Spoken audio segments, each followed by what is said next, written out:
जय श्री राम, हर हर महादेव। कैसे हो आप लोग? उम्मीद करती हूँ बहुत अच्छे होंगे, बहुत स्वस्थ होंगे। तो इस वीडियो में हम बात करेंगे महाकालेश्वर मंदिर से जुड़ी सारी बातें, जो कि कुछ बातें आप अफवाहें भी है और कुछ बातें सच्चाइयाँ भी है। तो चलिए वीडियो स्टार्ट करते हैं और आप लोग वीडियो में अंत तक जरूर बने रहिएगा ताकि आप लोगों को हर चीज़ की जानकारी मिल सके। तो चलिए सबसे पहले हम बात कर लेते हैं महाकालेश्वर मंदिर कहाँ स्थित है। महाकालेश्वर मंदिर मध्य प्रदेश राज्य के उज्जैन नगर में स्थित है। उज्जैन नगर क्षिप्रा नदी के किनारे पर स्थित है। महाकालेश्वर मंदिर भगवान शिव के 12 ज्योतिर्लिंगों में से एक ज्योतिर्लिंग है। यह स्वयंभू, भव्य व दक्षिणमुखी होने के कारण महाकालेश्वर महादेव की अत्यंत पुण्यदायी महत्ता है। इनके दर्शन मात्र से मोक्ष की प्राप्ति हो जाती है। जो भी श्रद्धालु, जो भी भक्त महाकालेश्वर महादेव को सच्चे हृदय से पुकारते हैं, महादेव उसी स्थान पर उसी रूप में दर्शन देकर भक्त की रक्षा करते हैं। चाहे वे महाकाल के रूप में हो वे या काशी विश्वनाथ जी के रूप में, चाहे जिस भी रूप में महादेव हर क्षण अपने भक्त के लिए प्रकट हो जाते हैं। पुराणों में, महाभारतों में तथा कालिदास जी द्वारा रचित रचनाओं में भी इस मंदिर का मनोहर वर्णन मिलता है। उज्जैन को कालिदास की नगरी भी कहा जाता है। यहाँ पर हर 12 वर्ष पर सिंह अस्त मेला लगता है। उज्जैन का प्राचीन नाम अवंतिका, उज्जैनी, कनक श्रृंगा आदि है। उज्जैन को मंदिरों की नगरी कहा जाता है। यहाँ कई तीर्थ स्थल है। तो चलिए अब हम बात कर लेते हैं भगवान शिव कब और कैसे बने महाकाल। पौराणिक मान्यताओं में शिव पुराण की कथा के अनुसार उज्जैनी में चंद्रसेन नामक एक राजा राज्य किया करता था, जो कि भगवान शिव का अनन्य भक्त था तथा भगवान के गणों में से एक गण जिसका नाम मणिभद्र था, जिसके साथ राजा की मित्रता थी। एक बार मणिभद्र ने राजा चंद्रसेन को एक अत्यंत तेजोमय चिंतामणि प्रदान की। जब चंद्रसेन ने वह माला धारण की तो उनका प्रभुत्व बढ़ने लगा और दूर दूर तक यश कीर्ति बढ़ने लगी। जब यह बात दूसरे राज्य के राजाओं को पता चली तो राजा चंद्रसेन से वह अमूल्य चिंतामणि पाने की लालसा से राजा चंद्रसेन पर आक्रमण कर देते हैं। लेकिन राजा चंद्रसेन वहां से महाकाल की शरण में तपस्या में लीन हो जाते हैं। कुछ ही समय बाद एक विधवा महिला अपने 5 वर्षीय पुत्र को साथ ले उसी स्थान पर पहुंचती है। वह बालक राजा को भक्ति में लीन देख स्वयं भी शिवलिंग की पूजा करने लगा। बालक शिव भक्ति में इतना लीन हो गया कि माँ की बार बार पुकारने पर भी वह नहीं सुन रहा था। इस पर बालक की माँ को बहुत गुस्सा आया और वह बालक को पीटने लगी तथा पूजा की थाली भी फेंक दी। यह देख बालक रोने लगा। तभी वहां एक चमत्कार हुआ। भगवान शिव की कृपा से वहां एक सुंदर मंदिर निर्मित हो गया, जिसमें एक शिवलिंग भी था। उस शिवलिंग पर बालक द्वारा अर्पित की गई सामग्री भी शिवलिंग पर चढ़ी हुई थी। जब इस बात की का पता राजा चंद्रसेन को चला तो वह भी महाकालेश्वर ज्योतिर्लिंग के दर्शन करने पहुंच गया तथा अन्य राजा जो चंद्रसेन पर हमला करने आए थे वे भी महाकाल की शरण में आ गए। जिस प्रकार काशी के राजा बाबा विश्वनाथ थे, वैसे ही उज्जैन के राजा भगवान महाकाल है। ही इसके साथ एक और पौराणिक कथा यह भी आती है कि उज्जैनी नगर में एक भयानक राक्षस नगर के लोगों पर अत्याचार किया करता था। तब नगर के लोगों ने, वहां की प्रजा ने भगवान शिव का आह्वान किया। तब उनकी भक्ति से प्रसन्न होकर भगवान शिव धरती फाड़कर महाकाल के रूप में प्रकट हुए और दूसर नामक राक्षस का वध किया तथा उसकी भस्म से अपना श्रृंगार किया।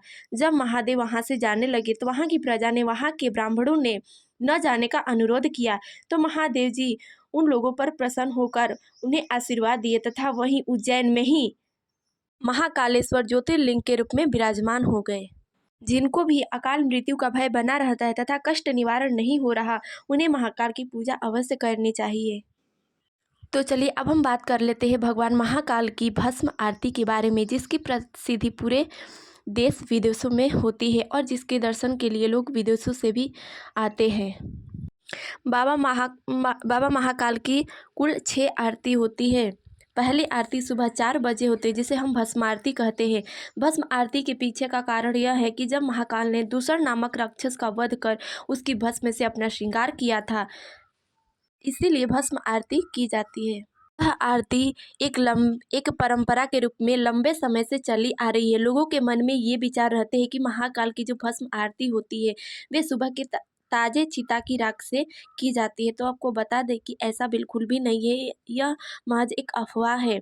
यह भस्म वहाँ के पुजारियों द्वारा गाय के गोबर सहित अन्य प्रकार की सामग्री तथा औषधियों को मिलाकर भस्म बनाई जाती है तथा उसी भस्म से बाबा महाकाल की आरती की जाती है। माना जाता है कि भस्म आरती के दर्शन बिना महाकाल का दर्शन अधूरा माना जाता है। यह भी कहा जाता है कि महिलाएं भस्म आरती नहीं देख सकती और अगर भस्म आरती में शामिल होती है तो साड़ी पहनकर ही शामिल हो सकती है तथा घूंघट डालकर, क्योंकि महिलाएं भस्म आरती नहीं देख सकती हैं।